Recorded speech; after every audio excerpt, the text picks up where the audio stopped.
আলাইকুম, welcome back to my channel the kitchen tutor. আজকে তোমাদের সামনে আমি উপস্থাপন করব ফিশ টাকোস তৈরি করার জন্য আমি টাকোস শেল নিয়েছি। এটা রেডি শেল, যে কোনো সুপার শপে তোমরা এটা পেতে পারো। ফিশ টাকোস তৈরি করার জন্য আমি ফিশ নিয়েছি, সি ফিশ। এটা ফ্রোজেন ফিশ ছিল, যেটা আমি অলরেডি ফ্রোজেন থেকে ফিশটাকে বরফটাকে আমি ছাড়িয়ে নিয়েছি। ফ্রোজেন এটা যে কোনো সুপার শপে পাওয়া যাবে, তবে আমি এটা যমুনা ফিচার পার্ক থেকে নিয়েছি। তোমরা যে কোনো সুপার শপ থেকে এটা নিতে পারো এবং এটা আমাদের দেশে অ্যাভেলেবল। ফিশ টাকোস তৈরি করার জন্য আমাকে ফিশটাকে মেরিনেট করতে হবে। মেরিনেট করার জন্য আমাকে একটা সস রেডি করতে হবে।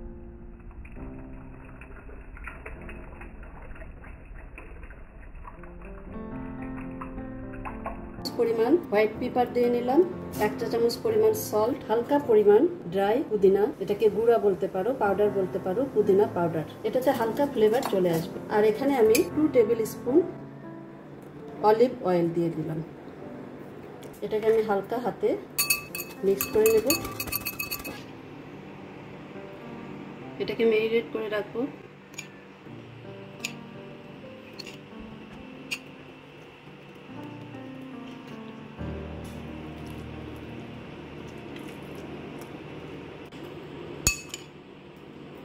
জাস্ট আমি হাফ অ্যান আওয়ার এটাকে রেস্টে রেখে দিলাম। টাকোজের জন্য একটা সালাদ দরকার। আমি একটা সালাদ রেডি করে ফেলি। গাজর কুচি দিয়ে দিলাম, টমেটো কুচি, শসা কুচি দিয়ে দিলাম, ধনিয়া পাতা, পেঁয়াজ কুচি, কাঁচামরিচ অ্যান্ড সল্ট। সামান্য একটু লেবু আমি দিয়ে দিব। দারুণ একটা টেস্ট চলে আসবে এটাতে, লেমন জুসের কারণে। দারুণ হয়েছে। টাকোজের জন্য আমার একটা ক্রিম রেডি করতে হবে। তার জন্য আমি টক দই নিয়ে নিচ্ছি 1 কাপ পরিমাণ। আমি যেটা দিয়ে মেপে দেখাচ্ছি তোমাদেরকে, এটা হাফ কাপ, আমি 2 কাপ নিয়ে নিলাম। ক্রিম চিজ দেব। এই ধরনের একটা ব্র্যান্ড তোমরা নিতে পারো, যে কোনো জায়গায় এটা পেতে পারো তোমরা। এখান থেকে খুব বেশি পরিমাণ না, 2 চা চামচ পরিমাণ আমি দিয়ে দিলাম। এটাতে টেস্টটা আর একটু বেশি হবে। তোমাদের ইচ্ছে করলে তোমরা টমেটোর সসও দিতে পারো, টমেটো কেচাপ দিতে পারো। মেয়োনেজ দিয়ে দিলাম আর একটু টেস্ট বাড়ানোর জন্য। 2 চা চামচ পরিমাণ মেয়োনেজ দিয়ে দিলাম। হাফ চা চামচ পরিমাণ সল্ট দিয়ে দিলাম। হালকা পরিমাণ বিট লবণ দিয়ে দিলাম। বিট করে নেব। কোনো বিটার অথবা অন্য কিছু হ্যান্ড বিটার ইউজ করার কোনো দরকার নাই। তৈরি হয়ে গেল আমার ক্রিম। আমি একটু টেস্ট করে দেখি। দারুণ হয়েছে। যারা একটু সুইট লাভার আছো, তারা ইচ্ছে করলে একটু সুগার দিতে পারো।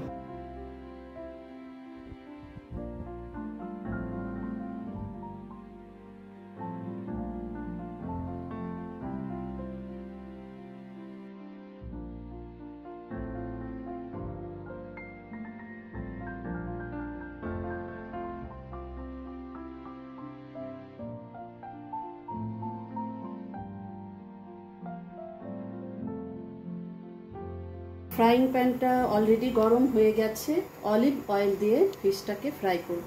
আমি সাধারণত হেলদি খাবার তৈরি করতে পছন্দ করি, তোমরা সবাই জানো। প্রায় 3 টেবিল চামচ পরিমাণ অলিভ অয়েল দিয়ে দিলাম।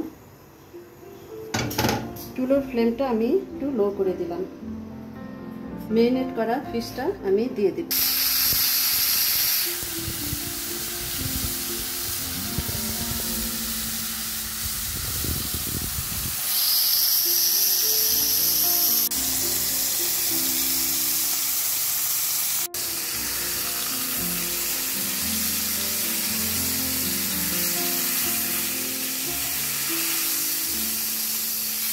আস্তে করে এটাকে উল্টায় দিতে হবে।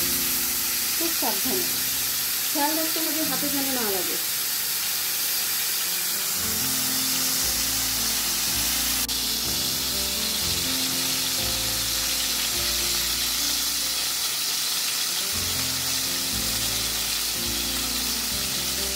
জানি যে সি ফিশটা আমাদের অনেকটাই নরম, যার জন্য এটাকে খুব হালকাভাবে ভেজে তুলতে হবে। এবং আমি এটা যেন সুসিদ্ধ হয় তার জন্য একটু কভার করে দিলাম। জাস্ট কয়েক মিনিট কভার করে রাখবো। 2-3 মিনিট পরে আমি কভারটা খুলে ফেললাম। এটা আরও আমাকে বেশ কড়া করে ভাজতে হবে। ব্রাউন কালার যখন হবে তখন আমি এটাকে তুলে ফেলবো। কভারটা দিয়ে দিলাম। এটা আমার হয়ে গেছে। এখন আমি এটাকে ডিশ আউট করব।